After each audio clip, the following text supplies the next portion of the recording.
দু চোখ আমার নদী হইল, আর কি দেখতে চাও রে বন্ধু, যত খুশি ব্যথা দিয়ে যা, ব্যথা দিয়া সুখ যদি পাও রে বন্ধু, যত খুশি ব্যথা দিয়ে যা।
দাদা কার্তিক, হ্যাঁ তুই এখানে ভাই?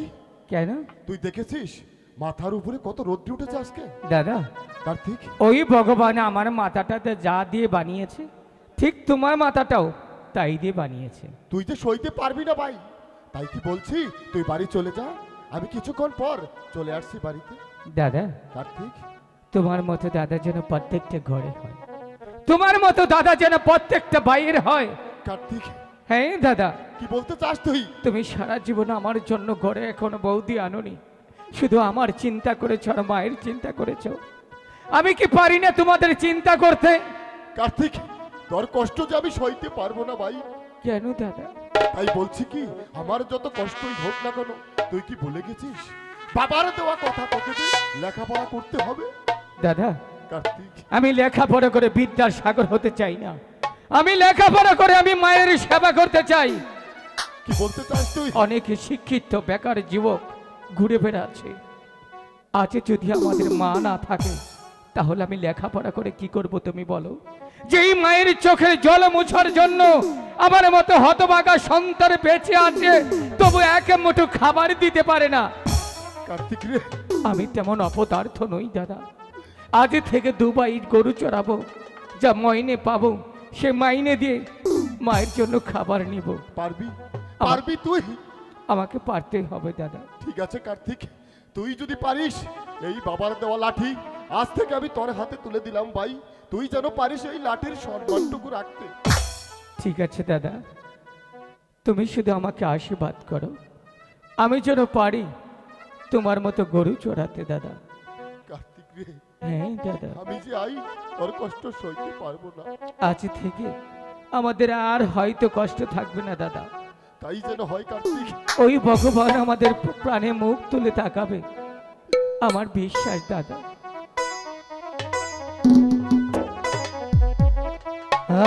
আমি তো গো দিবরাখা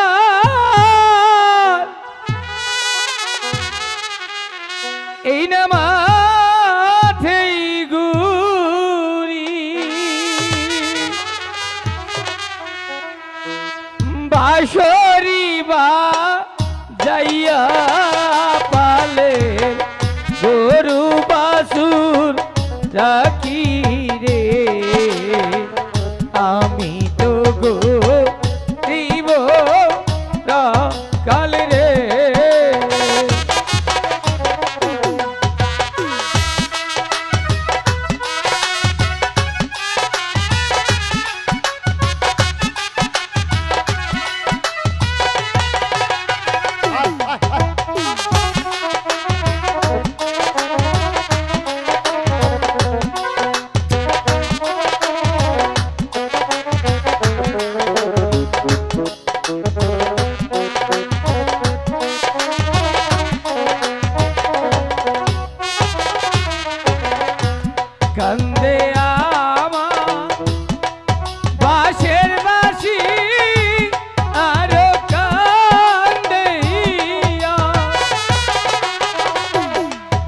বাঁশরিবা যাইয়া যাব গরুর পালো লইয়া রে আমি তো গরিব কাল রে।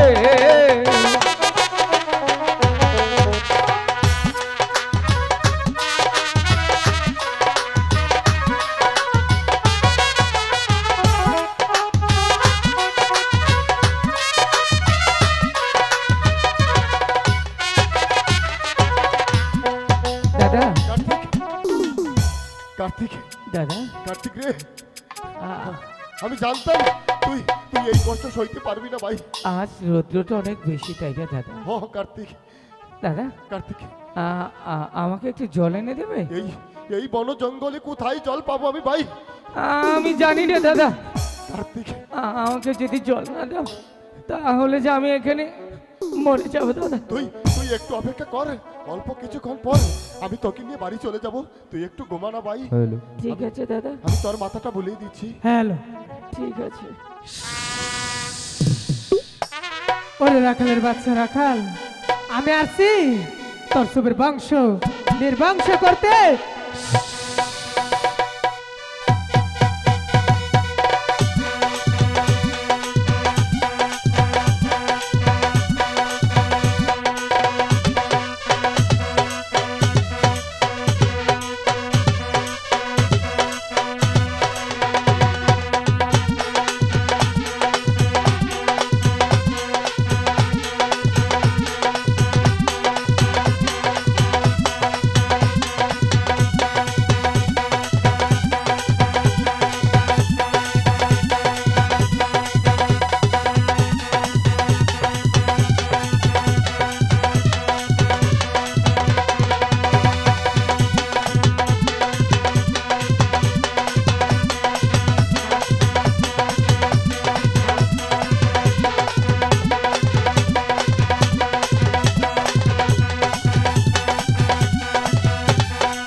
ভাই কোথায় তুই ভাই? আমি যে বিষের জ্বালা সইতে পারছি না কার্তিক।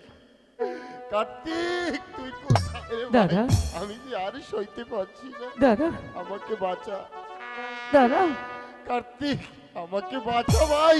কি হয়েছে দাদা? আমি যে আরে কোথায় তুই? কি হয়েছে দাদা? তুমি আমার কাছে খুলে বলো দাদা। আমাকে আমাকে যে সাপে কেটেছে কার্তিক, আমাকে যে সাপে কেটেছে না দাদা ভাই। না, আমি তোমার কিছু হবে না দাদা। আমি যে সইতে পারছি না আমি বিষের জ্বালা। তোমাকে মায়ের কাছে নিয়ে যাব দাদা। কার্তিক, আমি তোমাকে মায়ের কাছে নিয়ে যাব দাদা। ওই তো সন্ধ্যা গড়িয়ে আছে, চলো তুমি আমি মায়ের কাছে চলে যাই। মা অবশ্যই তোমাকে ভালো করবে।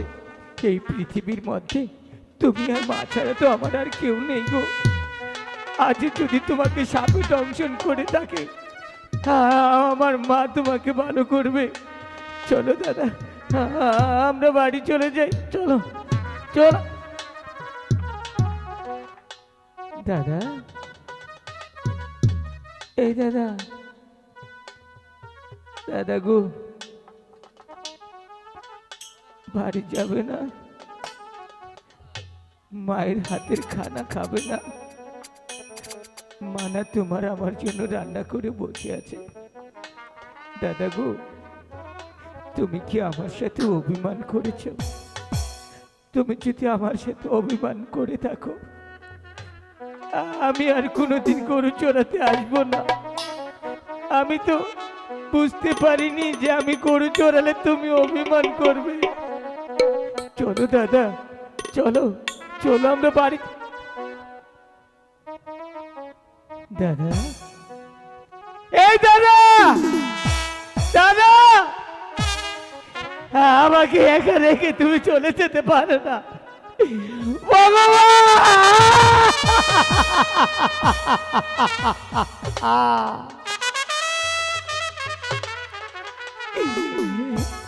আমাকে কোথায় রেখে গেলে বলো, আমাকে একটিবার কার্তিক বলে ডাকো, আমাকে একটিবার বলো কার্তিক। আমি যা সহ্য করতে পারবো না দাদা, আমাকে কে কাঁধে নিয়ে বেড়াবে বলো, কে আমাকে পুজোর কাপড় কিনে দেবে দাদা, একটিবার বলো কার্তিক। দাদা কথা কো,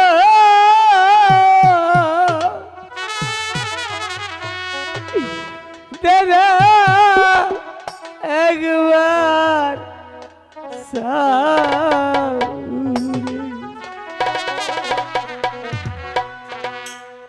কারে ডাকবো দাদা বলে আমি, কার ছায়ায় রাম রে দাদা কথা কো, দাদা একবার দাও রে।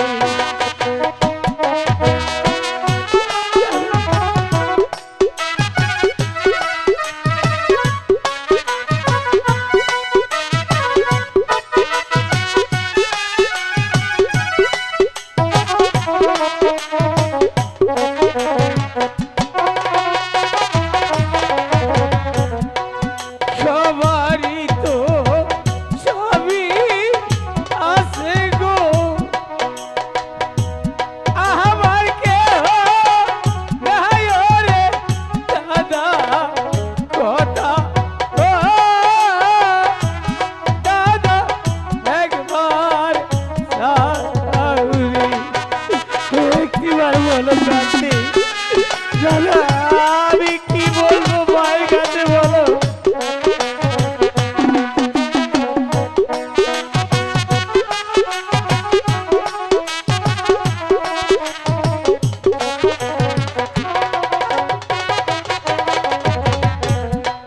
শিশুকালে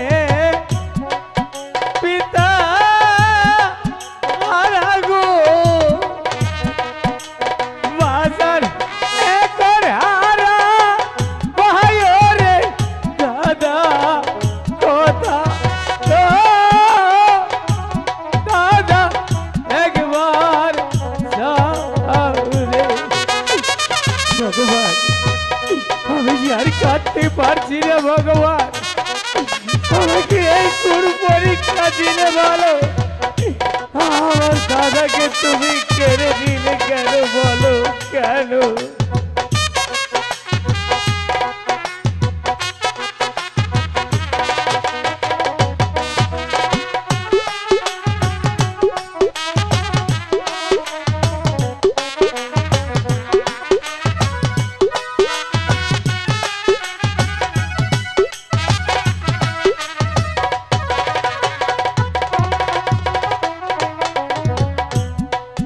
আমার মায়ে শুনলে কথা গো, মায়ে পাগল যাব ওই আরে দাদা কথা গো, দাদা একবার যাও রে। সাউন্ড গলাটা নেই।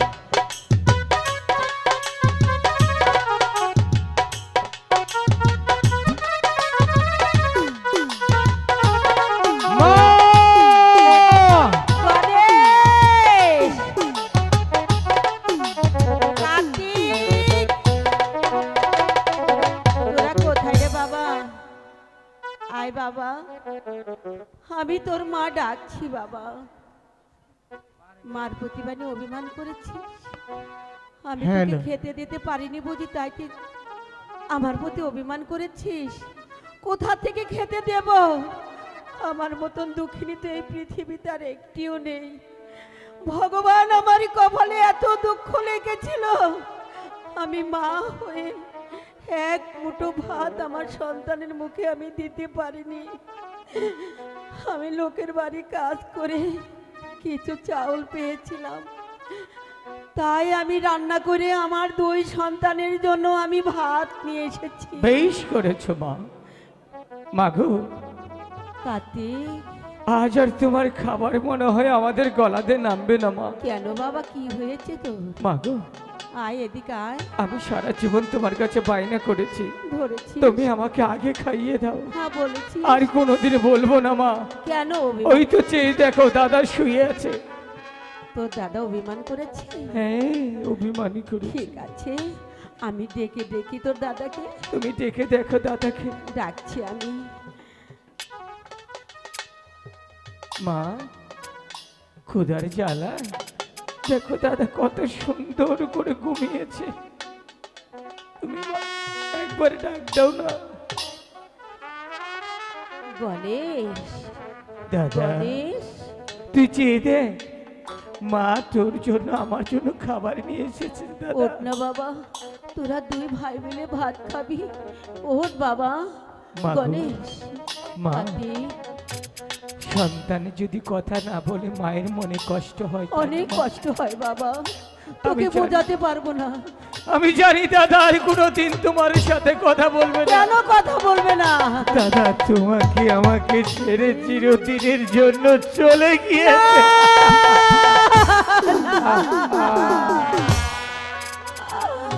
এ কি বলছিস কার্তিক?